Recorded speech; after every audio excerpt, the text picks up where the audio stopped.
Elena Cortez's calloused hands trembled as she pressed the blood-soaked cloth against the stranger's shoulder, his golden eyes flickering open in the candlelight of her humble cottage. Outside, thunder crashed over the village of San Miguel, while inside, the wounded man's fevered whispers spoke of crown jewels and royal betrayals that made no sense to a blacksmith's daughter. When he grasped her wrist with surprising strength and begged her to flee with him before dawn, Elena faced an impossible choice: trust a delirious stranger who might be mad, or ignore the way her heart raced when those piercing eyes met hers. What she couldn't know was that across the kingdom, search parties bore torches through the storm, hunting for their missing king, whose survival now depended on a village girl who had never ventured beyond the mountains that cradled her world. The storm struck San Miguel without warning, transforming the quiet mountain village into a battlefield of wind and rain. Elena Cortez pressed her face against the cottage window, watching tree branches whip like demon arms against the darkening sky. Lightning split the heavens, illuminating her father's blacksmith forge across the muddy courtyard where sparks from his evening fire danced wildly in the gale. "Close the shutters, child," called Abuela Carmen from her rocking chair by the hearth. "Storms like this bring more than rain." Elena latched the wooden shutters, just as a tremendous crash echoed from the forest beyond their cottage. Not thunder, something else, something that made the hair on her arms rise despite the warm room. "Did you hear that, Abuela?" The old woman's weathered hands stilled on her embroidery. "Trouble finds us all eventually, Mija. Sometimes it falls from the sky." Another crash, closer this time. Through the crack in the shutters, Elena glimpsed a flash of movement in the trees. A horse, riderless and wild-eyed, galloped past their gate before disappearing into the storm. "Someone's out there," Elena breathed, already reaching for her woolen cloak. "Elena, no." Abuela Carmen's voice cracked like a whip. "Stay inside. Let your father." But Elena was already at the door. At 19, she possessed her mother's stubborn heart and her father's fearless spirit, a dangerous combination that had gotten her into trouble more times than she could count. The storm hit her like a physical blow. Rain lashed her face as she stumbled across the courtyard, calling out into the darkness. "Hello? Is someone hurt?" Lightning illuminated the scene.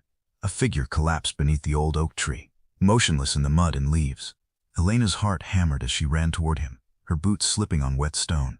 The man lay on his side, dark hair plastered to his skull, expensive clothing torn and bloodied. Not a villager, his fine boots and embroidered vest marked him as nobility. Though what noble would be traveling alone through these mountains during such weather? "Sir, can you hear me?" Elena knelt beside him, her hands hovering uncertainly over his still form. Blood seeped from a wound on his shoulder, mixing with the rain. His eyes snapped open, startling gold in the lightning's glare. "Don't touch me," he gasped, trying to push himself upright. "Dangerous. They're coming." "You're hurt," Elena said, ignoring his protest as she helped him sit. "Let me help you." "No." His grip on her wrist was surprisingly strong despite his injuries. "You don't understand. I'm not." Elena made her decision. Wrapping his arm around her shoulders, she half carried, half dragged him toward the cottage. He was heavier than he looked, all lean muscle beneath the torn fabric, but desperation gave her strength. "Abuela," she called as she kicked open the door. "Bring water and clean cloth." The old woman took one look at the stranger and crossed herself. "Ay, Dios mío, what have you done, child?" "He's bleeding." Elena maneuvered him toward the narrow bed in the corner where she usually slept. "Help me get him onto the bed." Together they managed to settle him on the straw mattress. In the candlelight, Elena could see the full extent of his injuries. A shoulder wound, certainly, but also cuts along his ribs and a nasty gash on his temple that explained his confusion. "His clothes," Abuela Carmen whispered, fingering the fine embroidery on his vest. "This is silk, child, and look." She pointed to a ring on his finger, heavy gold set with stones that caught the firelight. "Whoever he is, he's not from San Miguel." Elena was already cutting away his bloodied shirt, revealing the full extent of his wounds. "Sword cuts," she murmured, having seen enough injuries in her father's forge to recognize the patterns. Someone attacked him. The stranger's eyes fluttered open again, fixing on her face with startling intensity. "You shouldn't have helped me," he whispered. "When they find me here, your family." "Who's looking for you?" Elena pressed a clean cloth against his shoulder wound. "Who did this?" "My brother," he said. Then his eyes rolled back as unconsciousness claimed him. Elena worked through the night, cleaning wounds and stitching cuts while the storm raged outside. The stranger drifted in and out of fever, sometimes lucid enough to warn her again about danger, sometimes rambling about crowns and thrones and betrayals that made no sense. "The royal seal," he mumbled during one particularly violent bout of fever. "Hidden in the saddle. Prove my identity. Tell them Adrian lives." "Hush," Elena soothed, pressing a cool cloth to his burning forehead. "You're safe here." But even as she spoke the words, unease twisted in her stomach. Noble or not, This man carried the scent of violence and political intrigue that had no place in their simple mountain village. As dawn approached, the stranger's fever finally broke. Elena dozed in her chair beside the bed, exhaustion weighing her eyelids, when his voice brought her fully awake. "You saved my life." She turned to find him watching her, those golden eyes now clear and focused. In the morning light filtering through the shutters, she could see him properly for the first time. Strong jaw darkened with stubble, aristocratic features that spoke of good breeding, and an air of command that seemed natural despite his weakened state. Anyone would have done the same, Elena said, though they both knew it wasn't true. He struggled to sit up, wincing at the movement. "What's your name?" "Elena Cortez." "And you are?" He hesitated, conflict flickering across his face. "Adrian," he said finally. "Just Adrian." "Well, just Adrian," Elena said with gentle mockery. "You need rest. Those wounds—" "No." His urgency startled her. "I can't stay. They'll search every village, every cottage, when they find me here." "Who will find you?" Adrian's jaw tightened. "Men who want me dead. Men who believe they've already succeeded." Before Elena could respond, the sound of hoofbeats echoed from outside. Multiple horses, moving fast despite the muddy roads. Adrian went rigid, his hand instinctively reaching for a sword that wasn't there. "Hide," he hissed. "Tell them you've seen no one." But Elena was already moving to the window, peering through a crack in the shutters. 6 men in dark cloaks sat on horseback in her courtyard, their leader dismounting with predatory grace. "Royal Guard," Adrian breathed behind her, and something in his voice made her blood run cold. The leader pounded on their door with the pommel of his sword. "Open, by order of King Marcos." Elena's world tilted.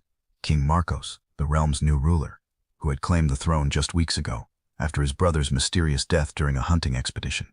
The entire kingdom mourned their beloved Prince Adrian, heir to the throne, whose body had never been found. She turned to look at the wounded man in her bed, understanding crashing over her like a physical blow. The fine clothes, the air of command, the way he'd spoken of crowns and betrayals. "You're him," she whispered. "You're Prince Adrian." His eyes met hers, and in them she saw the weight of a crown he'd never expected to wear, the burden of a kingdom stolen from beneath him. "I was," he said quietly. "Now I'm just a dead man who refuses to lie down." The pounding on the door grew more insistent. "Open, or we'll break it down." Elena's mind raced.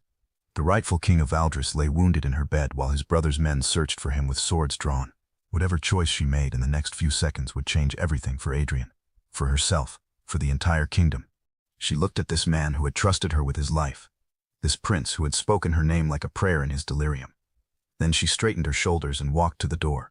"Coming," she called, buying precious seconds as she glanced back at Adrian one final time. He was watching her with an expression she couldn't read: hope, resignation, and something else, something that made her heart skip despite the danger pressing against their door. Elena lifted the wooden bar and opened the door to face the king's guards, knowing that whatever happened next, there would be no going back. The captain of the guard filled Elena's doorway like a threat made flesh. Scarred face, cold eyes, and a hand that rested too casually on his sword hilt. Behind him, 5 mounted soldiers formed a semicircle in her courtyard, blocking any escape. "Captain Vega," he introduced himself without warmth. "We're searching for a dangerous criminal, a man wounded in last night's storm." Elena forced herself to meet his stare. "I've seen no one, Captain. The storm kept us all inside." "Is that so?" Vega stepped uninvited into her cottage, his gaze sweeping the single room. Elena's heart hammered as his eyes paused on the bed where Adrian lay hidden beneath heavy blankets, perfectly still. "My grandmother," Elena said quickly, moving to block Vega's view. "She's been ill with fever, very contagious." Abuela Carmen, bless her quick wit, chose that moment to cough violently from her chair by the fire. "Ay, Elena," she wheezed. The sickness burned so hot. Vega's hand moved away from his sword, but his suspicion remained. "This criminal is extremely dangerous, a traitor to the crown. If you're harboring him," he let the threat hang unfinished. "We're loyal subjects of King Marcos," Elena lied smoothly. "Why would we risk ourselves for a traitor?" "Indeed." Vega moved toward the bed despite her protests. "Then you won't mind if I—" "Captain," one of his men called from outside. Fresh tracks leading toward the river. The fugitive went east. Elena held her breath as Vega hesitated, torn between investigating the bed and following the new lead. Finally, duty won over suspicion. "If you're lying, girl," he said, pointing a scarred finger at her face, "I'll return, and next time, I won't be so gentle." After they thundered away, Elena sagged against the closed door. Beside the bed, Adrian pushed aside the blankets, his face pale with more than just his injuries. "That was foolish," he said quietly. "Vega isn't known for mercy. If he'd found me here—" But he didn't. Elena moved to check his bandages, needing something to do with her shaking hands. Though those tracks he found. My horse, Adrian confirmed. I sent him toward the river before I collapsed. Smart animal. He's probably halfway to the border by now. Elena paused in her ministrations. The border? You were fleeing the kingdom? Pain flickered across Adrian's features. What else could I do? My own brother tried to murder me. Elena, half the court believes I'm already dead. The other half wants to make it true. But you're the rightful king, she protested. Rightful? Adrian's laugh held no humor. Marcos wears the crown. He has the army's loyalty, the nobles' support. What do I have? A claim written in blood that no one will believe? Elena studied his face, seeing the weight of betrayal there, the exhaustion of a man who had lost everything in a single night. You have the truth. Truth is a luxury kings can't always afford. Adrian's golden eyes met hers. Besides, staying would only bring death to those who help me, like you. A simple statement hung between them, heavy with implication. Elena realized she stood at a crossroads. She could tend his wounds, send him on his way, and return to her simple life, or take me with you, she said suddenly. Adrian blinked. What? You said they'll search every village. Captain Vega suspects something. He'll be back with more men, more questions. Elena's words came faster as the idea took shape. But if I disappear too, if they think I fled in fear after seeing something I shouldn't have? Elena, no. Adrian struggled to sit up. You don't understand what you're suggesting. Life as a fugitive, always running, never safe. Better than life as a corpse when Vega returns. Elena began gathering supplies with determined efficiency. Besides, you're wounded. You need someone to care for those injuries, and I doubt you'll find many volunteer healers in the wilderness. Your family will be safer without me here, Elena interrupted, glancing at Abuela Carmen, who nodded slowly from her chair. Won't you, Abuela? The old woman's eyes were bright with unshed tears. See, mija, better they think you ran from fear than discover you helped their lost king. Adrian watched Elena pack herbs and bandages into a leather satchel, conflict clear in his expression. This isn't a fairy tale, Elena. I can't promise you'll survive what's coming. Elena paused, meeting his gaze directly. In the space of a single night, this wounded stranger had brought danger to her door, secrets to her bed, and something else she couldn't name to her heart. Perhaps it was madness, but looking at him now, this rightful king reduced to hiding in a blacksmith's cottage, she knew her choice was already made. I'm not asking for promises, she said quietly. I'm asking for a chance to help you reclaim what was stolen. Why? The word was barely a whisper. Elena could have given him a dozen practical reasons. Vega's suspicions, her family's safety, her own survival. Instead, she spoke the truth that surprised even her. Because when I look at you, I see a king worth fighting for. Something shifted in Adrian's expression. Surprise, gratitude, and beneath it all the first spark of hope she'd seen since he'd opened his eyes. If we do this, he said slowly, there's no turning back. Once we leave this cottage, we're committed to a path that ends with either a crown or a grave. Elena shouldered her pack and moved to help him stand. Then we'd better make sure it ends with a crown. As they prepared to slip away into the morning mist, Elena caught Abuela Carmen's hand. The old woman pressed something into her palm, a small silver medallion depicting Saint Christopher, patron of travelers. Para tu viaje, mija, she whispered. May he protect you both. Elena kissed her grandmother's weathered cheek, tasting salt tears. Then she supported Adrian's weight as they stepped into the pale dawn, leaving behind everything she'd ever known for a future written in shadow and uncertainty. Behind them, smoke still rose from the village chimneys as San Miguel awakened to an ordinary day. Ahead lay the wilderness, and beyond that, a kingdom in need of its true king. Neither Elena nor Adrian looked back. The ancient forest swallowed them like hungry mouths. Elena had never ventured this deep into the wilderness that surrounded San Miguel, where sunlight struggled through thick canopies, and every shadow might hide danger. Beside her, Adrian moved with grim determination despite his wounds, but she could see the cost in his labored breathing and the sheen of sweat on his pale face. We need to rest, she said as they reached a small clearing beside a mountain stream. Not yet. Adrian scanned the trees around them. Vega will discover our trail soon enough. We need distance. You need to live long enough to reclaim your throne, Elena countered, guiding him to a fallen log. Sit. Let me check your bandages. Adrian yielded, exhaustion overriding his urgency. As Elena unwrapped the cloth around his shoulder, she was relieved to see the bleeding had stopped, though the wound remained angry and inflamed. It needs cleaning, she murmured, gathering supplies from her pack. Elena. Adrian caught her wrist as she reached for the stream water. What I said before about this not being a fairy tale. I know what I've gotten myself into, she interrupted, though her pulse quickened at his touch. Do you? His golden eyes searched her face. Yesterday you were a village girl whose greatest worry was whether your father's forge had enough coal. Now you're a fugitive from the crown, bound to a man who might not live to see another sunrise. Elena met his gaze steadily. Yesterday I was a village girl who had never seen beyond these mountains. Today I'm traveling with the rightful king of Valdris. Which life sounds more worth living?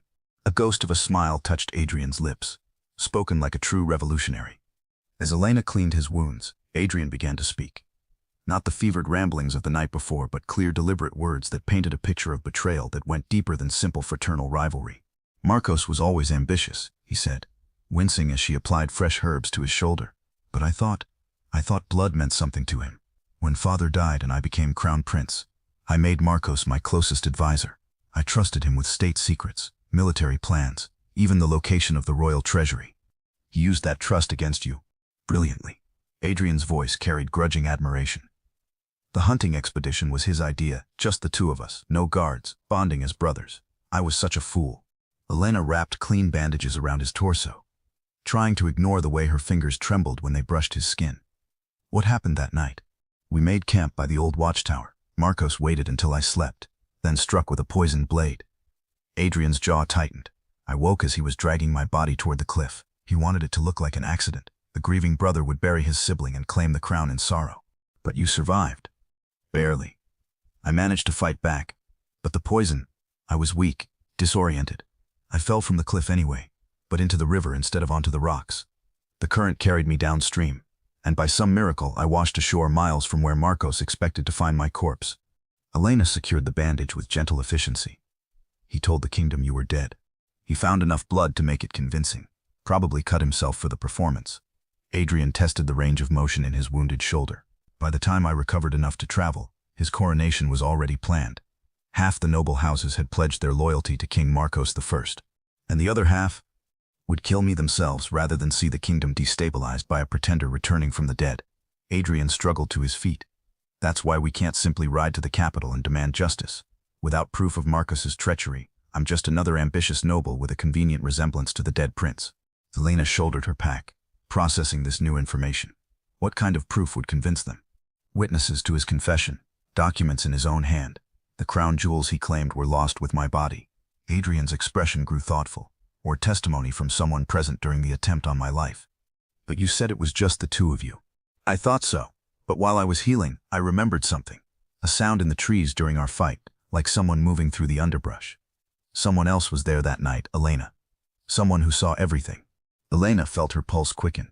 Do you know who? I have suspicions, but finding them, that will require allies, resources and time we may not have. Adrian gestured toward the forest path ahead. First, we need sanctuary. Somewhere Marcos's reach can't extend. Where? Adrian was quiet for a long moment, conflict clear in his expression. Finally, he spoke a single name that made Elena's blood chill. Blackwood Castle. She'd heard whispers of that place, a fortress in the northern mountains, home to Lord Commander Dante Blackwood, the most feared military commander in the kingdom. Blackwood had served Adrian's father with legendary loyalty, but since the old king's death, he'd withdrawn to his stronghold and refused all contact with the new regime. You think he'll help us? Elena asked. I think he's the only man in the kingdom powerful enough to challenge Marcos directly. Adrian began walking again, his pace more steady now. But reaching him, that's another matter entirely. How far? 3 days through the Thornwood Forest, if we avoid the main roads. Longer if we encounter Marcos's patrols.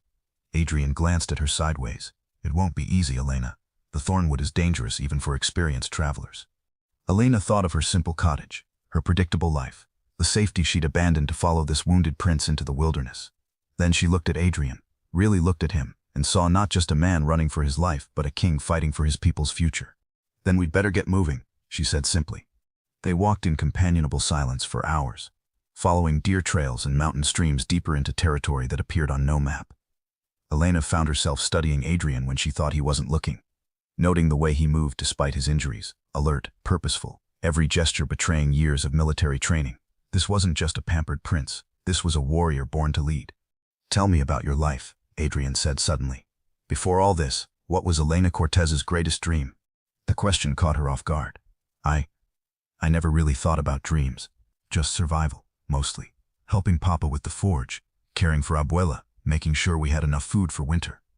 But surely you imagined something beyond San Miguel. Elena was quiet, searching for words to explain a restlessness she'd never fully acknowledged.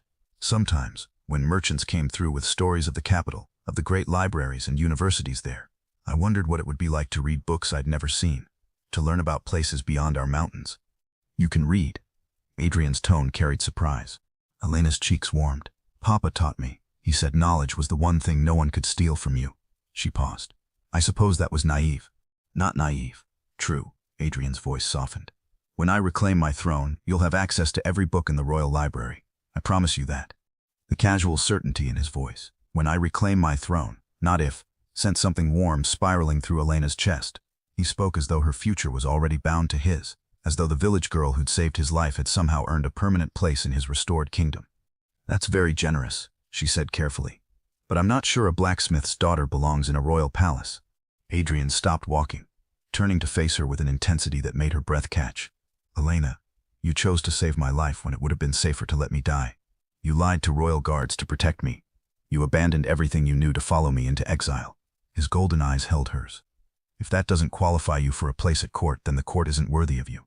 Before Elena could respond, the sound of hunting horns echoed through the forest, distant but unmistakable. Adrian's expression hardened instantly. Tracking hounds, he said grimly. They've found our trail. Elena felt ice flood her veins. How long do we have? An hour, maybe less. Adrian was already scanning their surroundings. Military training taking over. The stream, we need to follow it downstream. Let the water hide our scent. They plunged into the icy mountain water, gasping at the cold but pressing forward with desperate urgency. Behind them, the baying of hounds grew steadily louder. Adrian, Elena panted as they struggled against the current. If they catch us, they won't. His voice carried absolute conviction. I didn't survive my brother's treachery just to die in these woods. And I won't let anything happen to you, Elena. I swear it. The promise hung between them as they fought their way upstream. Cold water swirling around their legs, and the sounds of pursuit growing ever closer. Elena realized with crystal clarity that somewhere in the space of 2 days, her fate had become inextricably tangled with that of this wounded prince. Whether they lived or died, triumphed or failed, they would do it together. The abandoned mill stood like a tombstone against the darkening sky. Elena and Adrian huddled in its shadow, shivering from their race through the mountain stream, while the distant sound of search parties echoed through the forest. They'd gained perhaps an hour by following the water, but the hunters were persistent. We can't stay here, Adrian whispered, though exhaustion carved deep lines around his eyes. The forced march had reopened his shoulder wound. Fresh blood seeped through Elena's careful bandages. You need rest, Elena insisted, pressing her hand against his forehead. His skin burned with fever, and those bandages need changing. If we don't stop now, you'll collapse and then we're both dead. Elena helped him sink down behind the mill's crumbling wall. Just a few minutes. Let me tend that wound. As she unwrapped the bloodied cloth, Adrian spoke through gritted teeth.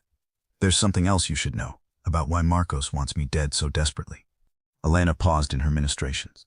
Beyond the crown, the succession laws of Valdris require more than just royal blood to claim the throne legitimately. There are 3 sacred objects that must be present during the coronation ceremony: the crown of kings, the scepter of justice, and the seal of truth. Elena continued cleaning his wound, but she was listening intently. Marcos has them?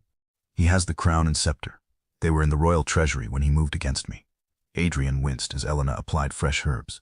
But the seal of truth, that was hidden by my father before his death. Only the rightful heir knows its location. Understanding dawned. That's why he can't simply declare you dead and move on. Without the seal, his coronation isn't legitimate in the eyes of the church or the ancient laws. Exactly. Every day I remain alive is another day his reign lacks divine sanction. Adrian met her eyes. I'm not just a threat to his power, Elena. I'm a walking challenge to everything he's built.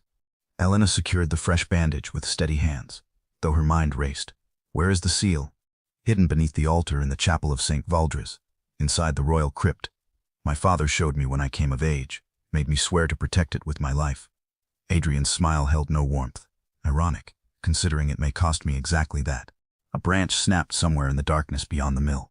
Both of them froze, listening to the forest sounds too regular to be natural, too quiet to be animals. They're closing in, Adrian breathed. Elena helped him to his feet, slinging his arm over her shoulders. How far to this Blackwood castle? 2 days, if we can maintain our pace. Adrian gestured toward a narrow path leading deeper into the mountains. But Elena, I need you to understand something. If we're captured, we won't be. If we are, he continued firmly, You must tell them I forced you to come, that I threatened your family if you didn't help me. Do you understand? Elena stopped walking, anger flaring in her chest. Don't you dare. Elena, don't you dare treat me like some helpless child who stumbled into this by accident. Her voice carried a steel edge that surprised them both. I chose this path. I chose you, and I won't let you face whatever comes alone. Adrian stared at her for a long moment, something shifting in his expression. You realize what you're saying? The penalty for treason is death. I know. Elena resumed walking, forcing him to keep pace. But the penalty for living without purpose is worse. They pushed deeper into the thornwood, as night fell around them like a shroud. The ancient trees seemed to press closer, their twisted branches reaching out like gnarled fingers. Elena had heard stories of this place, tales of travelers who entered and were never seen again, of creatures that hunted in the darkness between moonbeams. Stay close, Adrian murmured, as they navigated a particularly treacherous section of path. The thornwood has protections. Not all of them discriminate between friend and foe. As if summoned by his words, a low growl echoed from the shadows ahead. Elena's blood chilled as pairs of yellow eyes materialized among the trees. Wolf eyes, but too large, too intelligent for any natural creature. Shadow wolves, Adrian breathed, his hand instinctively reaching for the sword he no longer carried. The creatures emerged from the underbrush with fluid grace, 3 of them, each the size of a small horse, their dark fur seeming to absorb light itself. They moved with the coordinated precision of born hunters, cutting off escape routes with practiced efficiency. What do we do? Elena whispered. Don't run. Don't look directly at them. And whatever happens, Adrian stepped protectively in front of her. Stay behind me. The largest shadow wolf padded closer, its massive head tilted as though considering their worthiness as prey. Elena could see intelligence in those yellow eyes, ancient, alien, and utterly without mercy. Then something extraordinary happened. The creature's nostrils flared, catching their scent, and its aggressive posture shifted to something like recognition. The great beast lowered its head in what could only be described as a bow. Adrian sucked in a sharp breath. Impossible. What's happening? Elena whispered. They recognize royal blood, Adrian said wonderingly. My father told me stories, but I never believed. The shadow wolves were bound to the crown centuries ago, when the first king of Valdris saved their pack from extinction. The lead wolf approached with careful steps, touching its massive snout to Adrian's outstretched hand. A moment later, all 3 creatures had arranged themselves around the fugitive prince and his companion, not as predators, but as protectors. They'll guide us through the thornwood, Adrian explained, his voice filled with awe. And more importantly, they'll make sure Marcos's men never find our trail. Elena watched in amazement as the shadow wolves began to move, their dark forms flowing through the forest like living shadows. One remained at Adrian's side, supporting some of his weight when his injuries threatened to slow their pace. Another ranged ahead as a scout. The third followed behind, erasing their tracks with supernatural efficiency. How is this possible? Elena asked, as they traveled deeper into the mystical forest. Old magic, Adrian replied, older than the kingdom itself. The shadow wolves were here when my ancestors first crossed the mountains, when Valdris was nothing more than scattered tribes and feuding clans. He paused, running his fingers through the midnight fur of their guide. My bloodline has protected theirs for 1,000 years. Now they return the favor. They traveled through the night under the wolves' protection, covering ground that would have taken days under normal circumstances. The creatures seemed to know secret paths through the thornwood, routes that bypassed the worst of the forest's natural hazards and supernatural guardians. As dawn approached, the wolves led them to a hidden grove, where a natural spring bubbled up from moss-covered stones. The lead wolf nuzzled Adrian's hand once more, then stepped back with what Elena could have sworn was a regal nod. Thank you, old friend, Adrian said solemnly. May the hunt be good. The shadow wolves melted back into the forest as silently as they'd appeared, leaving behind only the sense that Elena and Adrian traveled under more powerful protection than any human army could provide. We're close now, Adrian said, settling beside the spring to rest. Blackwood Castle lies just beyond the next ridge. Elena knelt to refill their water skins, but her thoughts were troubled. Hey, Adrian, what if Lord Commander Blackwood refuses to help? What if he's already pledged loyalty to Marcos? Then we're dead, Adrian replied with brutal honesty. Dante Blackwood is the only man in the kingdom with the military might to challenge my brother directly. Without his support, he shrugged. We might as well turn ourselves in now and save everyone the trouble. Elena studied his profile in the growing light, noting the exhaustion that carved shadows beneath his golden eyes. No regrets. Adrian was quiet for so long she thought he wouldn't answer. Finally, he spoke without looking at her. If I die today, I'll have one regret, that I didn't tell you sooner how remarkable you are. Elena's breath caught. Adrian, you saved my life, Elena. Not just from my wounds, but from despair. He turned to face her, and in his eyes she saw something that made her heart race. Whatever happens at Blackwood Castle, I want you to know that these 3 days with you have been worth more than all the years I spent preparing to be king. Before Elena could respond, the sound of trumpets echoed across the valley. Not the hunting horns of their pursuers, but the ceremonial fanfare of a great castle greeting the dawn. Blackwood Castle lay before them, its massive towers carved from black stone that seemed to drink in the morning light. Banners flew from its battlements, not the royal colors of Valdres, but the silver wolf's head of House Blackwood. Our fate awaits, Adrian said, struggling to his feet. Elena rose beside him, her hand finding his with surprising naturalness. Together, he confirmed, squeezing her fingers. They began the final descent toward the castle, 2 small figures approaching a fortress that would determine not just their survival, but the future of an entire kingdom. Behind them, the Thornwood whispered secrets in a language older than memory. Ahead lay their greatest gamble yet. Elena's heart hammered against her ribs as they approached Blackwood Castle's imposing gates. The fortress rose from the mountain stone like something carved by titans.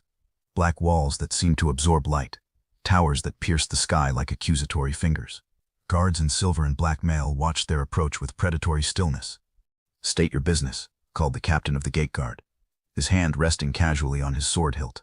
Adrian stepped forward, and Elena saw him transform before her eyes. Despite his torn clothes and visible wounds, he carried himself with unmistakable royal authority. "Prince Adrian Valdres, rightful king of Valdres, requests audience with Lord Commander Blackwood." The effect was immediate. Guards straightened, hands snapped to sword hilts, and Elena heard at least 3 men draw steel. The captain's face went white as mountain snow. "Impossible," he breathed. "Prince Adrian is dead. We attended his funeral rites." "Reports of my death," Adrian said with grim humor, "were deliberately exaggerated." Elena watched the captain struggle, duty warring with disbelief, caution battling recognition. Finally, he seemed to see past the wounds and travel stains to the face beneath.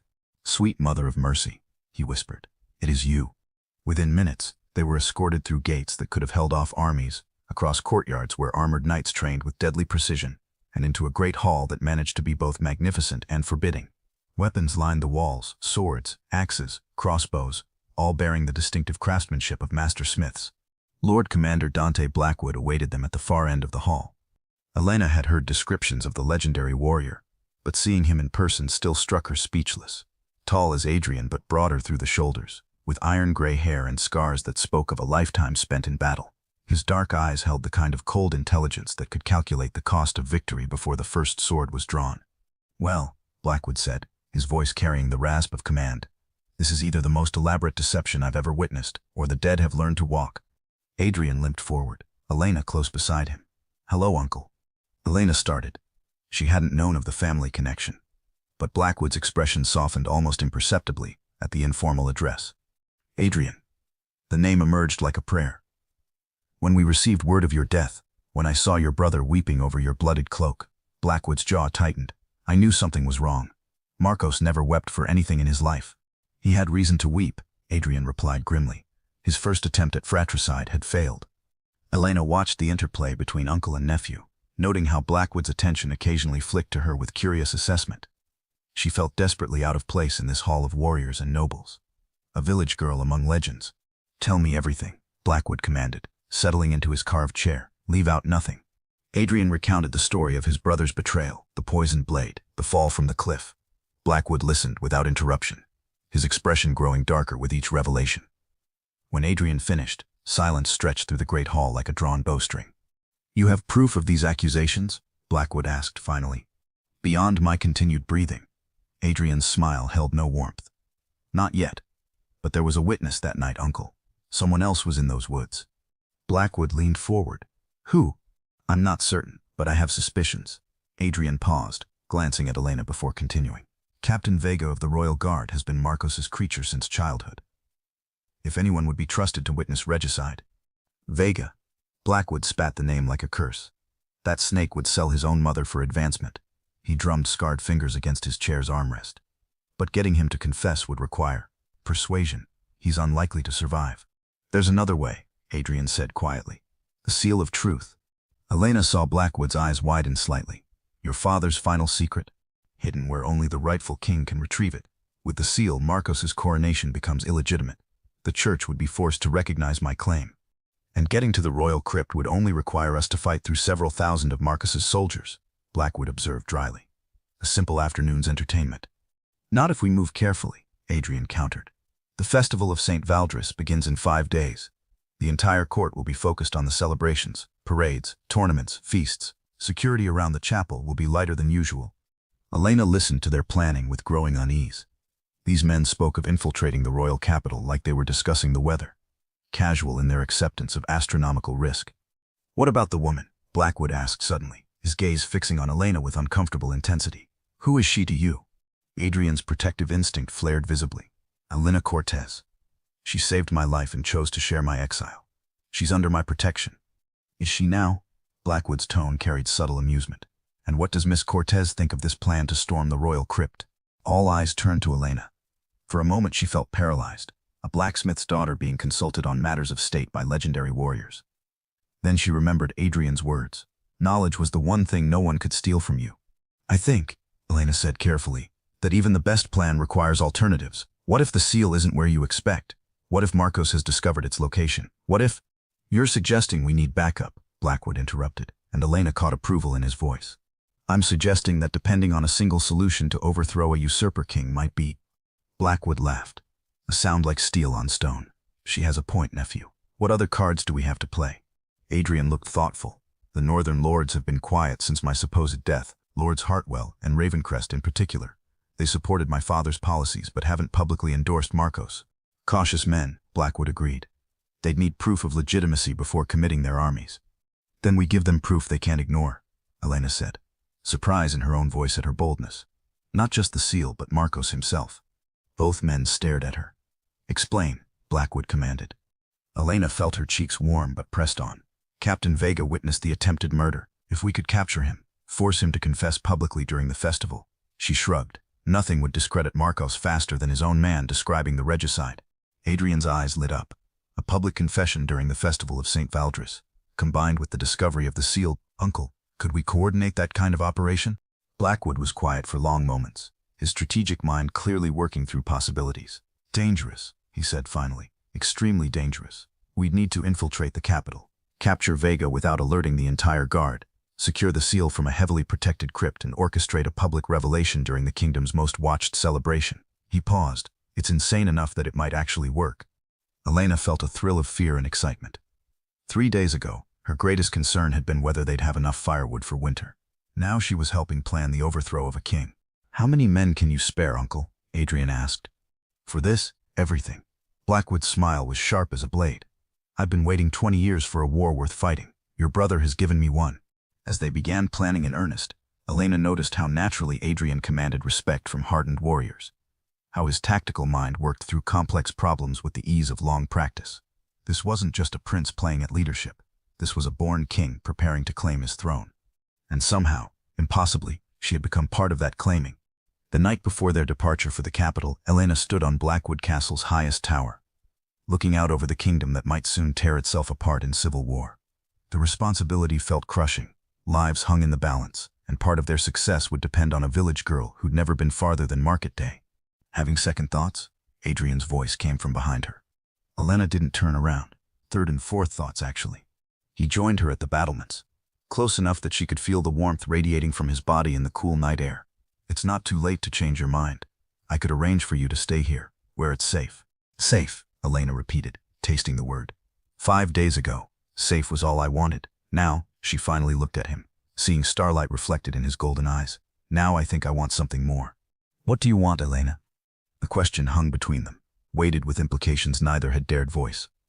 Elena thought of all the careful distance they'd maintained, all the unspoken feelings that had grown stronger with each shared danger. I want to see you wear your crown, she said quietly. I want to know that choosing to save you that night meant something. And I want, she hesitated, then found the courage to speak her heart. I want to discover what becomes of a blacksmith's daughter who falls in love with a king. Adrian went very still. Elena, I know it's impossible, she continued quickly. I know there are rules, expectations, political necessities. Elena. He caught her hands, his touch sending warmth racing through her. Do you think any of that matters to me? Before she could answer, he leaned down and kissed her. It was nothing like the chaste kisses she'd stolen with village boys. This was desperate, hungry, full of all the emotions they'd been fighting since the moment she'd found him bleeding in the storm. Elena melted against him, her hands fisting in his shirt as she kissed him back with equal fervor. When they finally broke apart, both were breathing hard. "Elena," Adrian whispered against her forehead. "If we survive the next week, if I somehow manage to reclaim my throne." "When?" she corrected firmly. "When you reclaim your throne." His smile was brilliant in the starlight. "When I reclaim my throne, I want you beside me. Not as some forgotten mistress hidden away in shadows, but as my queen, my partner, my equal in all things that matter." Elena's heart stopped, then raced like a hummingbird's wings. "Adrian, you can't mean—" "I've never meant anything more in my life." His hands cupped her face with infinite gentleness. "Will you wear a crown, Elena Cortez? Will you help me rule this kingdom we're about to tear apart and rebuild?" Elena thought of all the reasons she should refuse: her common birth, her lack of education, the scandal it would cause among the nobility. Then she looked into Adrian's eyes and saw not just love, but absolute certainty. "Yes," she whispered, "yes to everything." Their second kiss was gentler, a promise sealed under starlight, while the kingdom slept unknowing below them. Tomorrow would bring the greatest gamble of their lives, infiltrating the capital, confronting a usurper king, and risking everything on a plan that could end in triumph or catastrophe.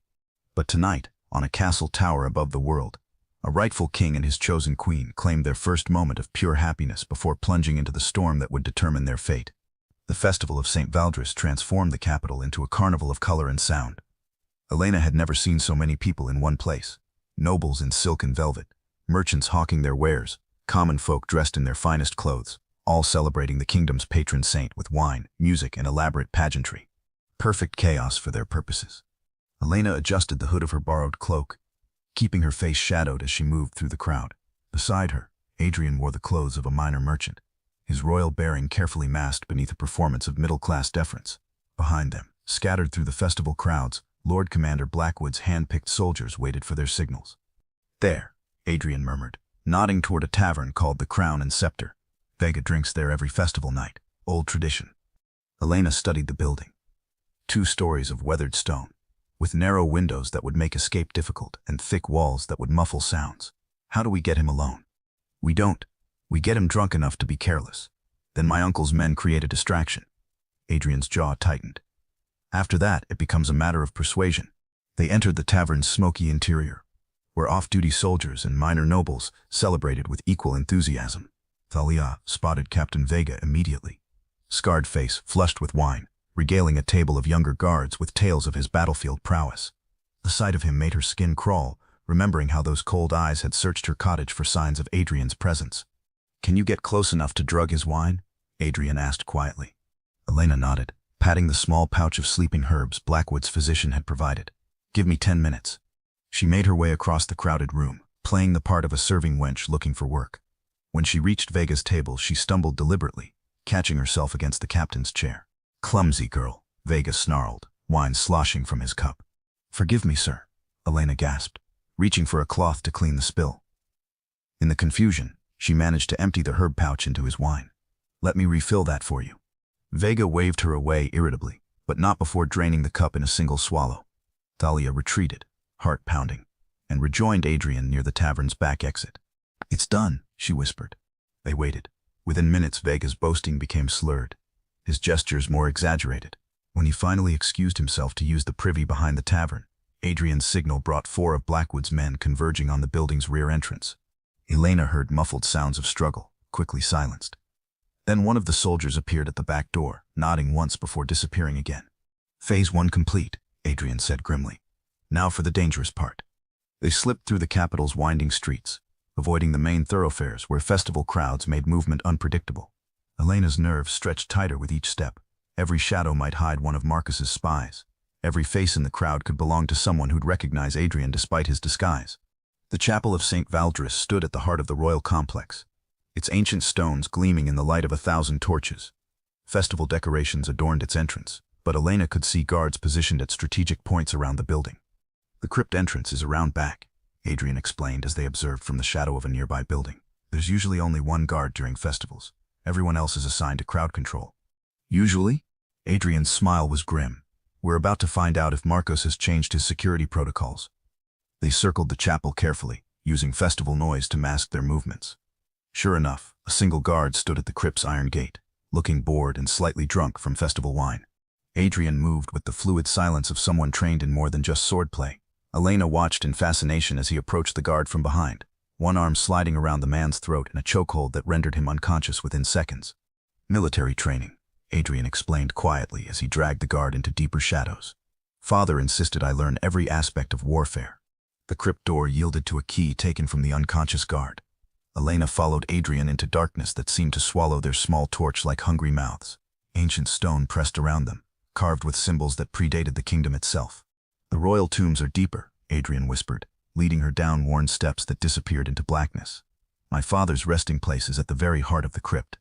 Elena tried not to think about the weight of stone above them, the darkness that could become their tomb if something went wrong. Instead, she focused on Adrian's steady presence ahead of her, the way he moved through this place of death with respectful familiarity. The royal burial chamber opened before them like a cathedral carved from living rock. Tombs lined the walls, centuries of kings and queens sleeping in marble silence. At the chamber's heart stood the most elaborate sarcophagus, topped with the carved likeness of Adrian's father. Here, Adrian said, kneeling beside the tomb's base. His fingers found hidden catches Elena couldn't see, pressing them in sequence until a section of the marble shifted aside. The seal of truth. Elena held the torch higher as Adrian reached into the hidden compartment. Her breath caught as he withdrew an object that seemed to capture and hold their flickering light. A disk of pure silver inscribed with symbols that hurt to look at directly. The seal of the first king, Adrian said reverently. Blessed by the founding priests, empowered by oaths of truth that have bound our bloodline for 1,000 years. He looked up at Elena, and in his eyes she saw the weight of destiny. With this, my claim becomes unassailable. Then let's make sure you get the chance to use it, Elena said practically. They retraced their steps through the crypt, Adrian carefully concealing the seal beneath his merchant's clothes. Outside, the festival continued in blissful ignorance while they hurried toward their rendezvous point, an abandoned warehouse where Blackwood's men waited with their captive. Elena's pulse quickened as they approached the building. So far, their plan had proceeded almost too smoothly. In her experience, life rarely granted such easy victories. Her instincts proved correct. It's too quiet, Adrian observed, as they reached the warehouse entrance. Elena nodded, noting the absence of sentries who should have been posted outside. Something's wrong. They entered carefully, weapons drawn, to find Lord Commander Blackwood standing calmly in the warehouse center.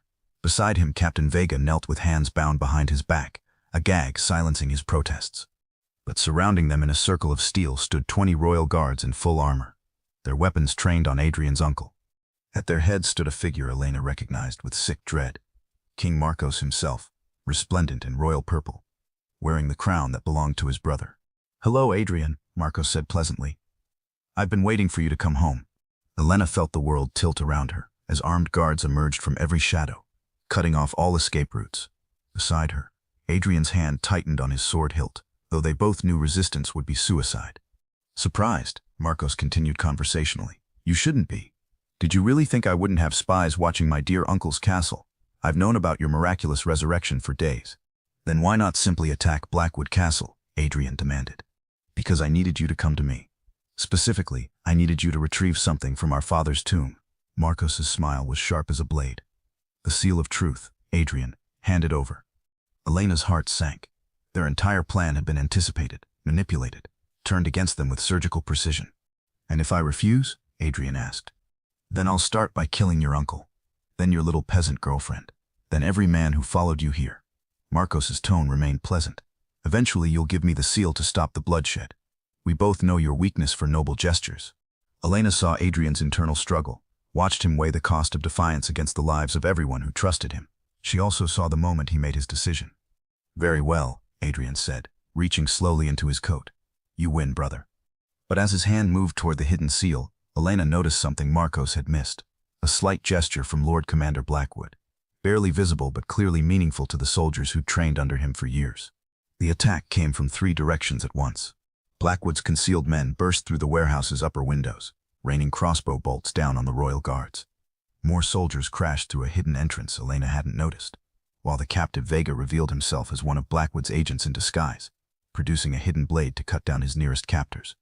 In the chaos that followed, Elena found herself pressed against Adrian's back as steel rang against steel around them. This wasn't the careful infiltration they'd planned. This was warfare condensed into a single room, brutal and immediate. "The seal," Adrian shouted over the clash of weapons. "We have to." A crossbow bolt sprouted from the wall inches from Elena's head. She spun, seeing one of Marcos's guards taking aim for a second shot, and without thinking, she hurled her torch at his face. The man screamed, stumbling backward into his companions. In that moment of confusion, Adrian pressed the seal of truth into Elena's hands. "Get out of here," he commanded. "Find the festival crowds. Make the announcement public." "I won't leave you." "You have to." Adrian's sword deflected a strike aimed at her head. "The kingdom needs that seal more than it needs me." Elena clutched the ancient artifact, feeling its weight, not just physical, but symbolic. In her hands lay the power to legitimize or destroy a dynasty, to determine the fate of everyone in the kingdom. Around them, the battle raged with increasing violence. Bodies fell on both sides, blood slicked the warehouse floor, and she realized with growing horror that they were losing. Marcos's guards outnumbered them, and reinforcements were surely coming. Making a choice that would haunt her dreams, Elena turned and ran. Behind her, she heard Adrian's voice raised in the ancient war cry of House Valdris, heard steel ring as he fought to buy her the time she needed to escape. She didn't look back, didn't allow herself to think about what that choice might cost. The seal of truth burned against her palm as she burst from the warehouse into the festival night, carrying with her the power to crown a king and the terrible knowledge that she might already be too late to save the one who deserved to wear it. The festival crowd parted before Elena like water, her frantic energy cutting through the celebration's jovial atmosphere. Behind her, she could hear shouting from the warehouse, the clash of steel, and her heart hammered with the knowledge that Adrian was fighting for his life while she fled with the kingdom's most precious relic. But where could she go? How did one announce the overthrow of a king during a street festival? The answer came to her as she reached the capital's central square, where a massive platform had been erected for the evening's main event, the king's traditional address to his people during the festival of St. Valdris. Hundreds of citizens packed the square, waiting for Marcos to appear and deliver the ceremonial blessing that would conclude the celebration. Elena stared at the empty platform, understanding flooding through her. If she could reach that stage, if she could address the crowd with the seal in her hands. But first, she had to survive long enough to get there. "There, the woman," the shout came from behind her, and Elena turned to see royal guards pushing through the crowd, their armor gleaming in the torchlight. Someone had escaped the warehouse battle, had seen her flee with the seal. Elena plunged deeper into the festival crowd, using the press of bodies to evade her pursuers. But the guards were experienced hunters, trained to track fugitives through exactly this kind of chaos. They split up, circling around to cut off her escape routes. "Help me," Elena gasped, grabbing the arm of a nearby merchant. "Please, they're trying to." The man looked at her wild appearance, saw the guards approaching, and quickly melted away into the crowd. Others did the same, unwilling to involve themselves in whatever trouble she represented. Elena's heart sank. These people had no reason to trust her. No reason to risk themselves for a stranger being hunted by the king's own guard. Then a familiar voice cut through the noise. "This way." Elena spun to see a young woman about her own age, dressed in servant's clothes but with intelligence blazing in her dark eyes. Without hesitation, the stranger grabbed Elena's hand and pulled her toward a narrow alley between two buildings. "Who are you?" Elena panted as they ran. "Maria Santos. I work in the castle kitchens." The young woman's voice carried breathless determination. "And I know who you are. You're with Prince Adrian, aren't you?" Elena stumbled in shock. "How did you—" Word travels fast among servants. "We've been waiting for someone to challenge the usurper." Maria led her through a maze of back streets. Elena couldn't have navigated alone. "The real prince is alive, isn't he? That's what has everyone so terrified." "He's alive," Elena confirmed, hope flickering in her chest. "But he's in terrible danger. We have to—" "Get you to that platform," Maria finished. "I know, but not like this. They'll kill you before you speak a word." Maria pulled Elena into an abandoned building, then began stripping off her servant's dress. "Put this on, quickly." Elena obeyed, trading her merchant's cloak for Maria's simple brown wool. "What are you planning?" "You're going to be invisible," Maria explained, wrapping Elena's hair in a servant's cap. "Just another castle worker preparing for the king's speech. I know the routines, the signals. I can get you onto that platform." "Why would you risk this for a stranger?" Maria's expression hardened, just hardened. "Because Marcos killed my father, a palace guard who asked too many questions about Prince Adrian's death. They called it an accident, but—" she shrugged. "Some accidents are more convenient than others." Elena felt a chill of understanding. How many others had died for Marcos's convenience? How many families had suffered so a usurper could wear a stolen crown? "The seal," she said, showing Maria the silver disc. "With this, we can prove Adrian's legitimacy, but I need to display it publicly." where everyone can see. Maria nodded, studying the ancient artifact with reverence. During the king's speech, there's a moment when he raises the royal scepter for the crowd's blessing. If you could replace it with the seal, the symbolism would be unmistakable, Elena breathed. But how do we get close enough?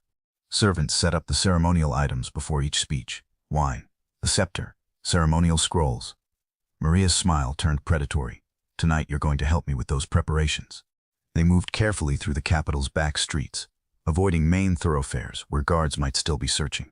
Elena marveled at Maria's knowledge of the city's hidden ways. Clearly the servant networks had their own methods of communication and movement. Here, Maria said, leading Elena to a service entrance behind the platform. Act confident, keep your head down, and follow my lead. Elena's heart pounded as they approached the guards at the entrance. Two men in royal livery, looking bored but alert. Evening, Maria, one of them said without much interest. New girl? Elena started in the kitchens this week. Maria didn't slow her pace. We're running late with the ceremonial setup. The guards waved them through without further questions, and Elena released the breath she'd been holding. Within moments, she found herself on the massive platform where the king would address his people. The view from up there was staggering. Hundreds of faces turned toward the stage, torches creating a sea of flickering light that stretched to the square's edges. These people expected to see their king, to hear words of blessing and celebration. Instead, if Elena succeeded, they would witness the exposure of regicide and usurpation. The scepter goes there, Maria whispered, pointing to a small table draped in royal purple. When Marcos raises it for the blessing, every eye in the square focuses on that moment. Elena nodded, positioning herself near the ceremonial table while Maria arranged other items around the platform. When no one was looking, Elena carefully substituted the seal of truth for the royal scepter, her hands trembling with the magnitude of what she was attempting. Long live the king! The cry came from the crowd as trumpets announced Marcos's arrival. Elena's blood chilled as she saw the usurper ascending the platform steps, resplendent in royal purple, wearing Adrian's crown like it had always belonged to him. But it was the figure walking beside Marcos that made Elena's knees nearly buckle with relief. Adrian lived, battered, bloodied, his hands bound behind his back, but alive. Their eyes met across the platform, and she saw him recognize her disguise, saw hope flare in his golden gaze as he noticed her position near the ceremonial table. My people, Marcos addressed the crowd, his voice carrying clearly across the square. Tonight we celebrate not just St. Valdres but the strength and unity of our kingdom. The crowd cheered, unaware of the drama unfolding above them. Elena forced herself to remain still, to play the part of an invisible servant while her heart hammered against her ribs. Some would challenge the stability we have built together, Marcos continued, his hand falling on Adrian's shoulder in a gesture of false brotherhood. Some would spread lies and discord, claiming that the dead walk among us. Elena saw Adrian tense, understanding that Marcos intended to make this execution public, to use his brother's death as a final demonstration of power. But we know the truth. Marcos's voice rose to a crescendo. We know that our beloved Prince Adrian died a hero's death, and that his memory deserves better than to be profaned by pretenders and conspirators. The crowd roared approval, and Elena realized with growing horror that Marcos was about to murder Adrian in front of the entire kingdom, turning regicide into public spectacle. She had to act now. As Marcos reached for the ceremonial scepter, which was actually the seal of truth, Elena stepped forward with the confidence Maria had taught her to project. Your Majesty, she said clearly, allow me to present the sacred symbol for tonight's blessing. Marcos's eyes flicked to her without real interest. His attention focused on the crowd's energy. His hand closed around the seal of truth, and he raised it high above his head. The effect was immediate and devastating. The ancient seal blazed with silver light that seemed to come from within the metal itself, its sacred symbols glowing with power that had slumbered for generations. But more than the mystical display, it was the recognition that rippled through the crowd, whispers becoming shouts, shouts becoming roars. The seal of truth. Only the rightful king can wield it. Prince Adrian lives. Marcos stared at the artifact in his hand, understanding flooding his face as he realized he'd been outmaneuvered. But it was too late. The crowd had seen, had witnessed him holding the seal that proclaimed another's legitimacy. Lies, Marcos shouted, but his voice was lost in the chaos erupting below. This is a trick, a deception. Is it? Adrian's voice cut through the noise as he somehow freed his hands from their bonds. Then explain to your people why the seal responds to royal blood, brother. Explain why it blazes with light in your grasp, when legend says it remains cold for all but the true king. Elena watched in amazement as Adrian stepped forward, and something extraordinary happened. The seal's light dimmed in Marcos's grip, its silver radiance fading to dull metal, but when Adrian reached out to touch the ancient artifact, it blazed anew, its light visible across the entire square. The crowd's verdict was immediate and unanimous. King Adrian, King Adrian. Marcos's face contorted with rage as he realized his position had become untenable. In a last desperate gambit, he drew his sword, pointing it at Adrian's heart. "If I cannot rule legitimately," he snarled, "then I'll rule over ashes and corpses." But before he could strike, Elena moved. The lessons her father had taught her at the forge, quick reflexes, precise timing, the ability to work with dangerous tools, served her now as she snatched a ceremonial dagger from the table and drove it into Marcos's sword arm. The usurper king screamed, his blade clattering to the platform as blood flowed from the wound. Around them, Adrian's supporters revealed now that the tide had turned, overpowered the remaining royal guards. In the sudden silence that followed, Adrian picked up the seal of truth with steady hands. Its light pulsed like a heartbeat, like the very soul of the kingdom recognizing its true sovereign. "People of Valdris," Adrian said, his voice carrying clearly across the square. "I am Adrian, son of King Edmund, rightful heir to the throne that was stolen through treachery and attempted murder." He held the seal high. "Let this ancient symbol bear witness to the truth. I live, I claim what is mine by right, and I call upon you to stand with me in restoring justice to our realm." The square erupted in celebration that could be heard across the entire capital. "King Adrian, long live the king."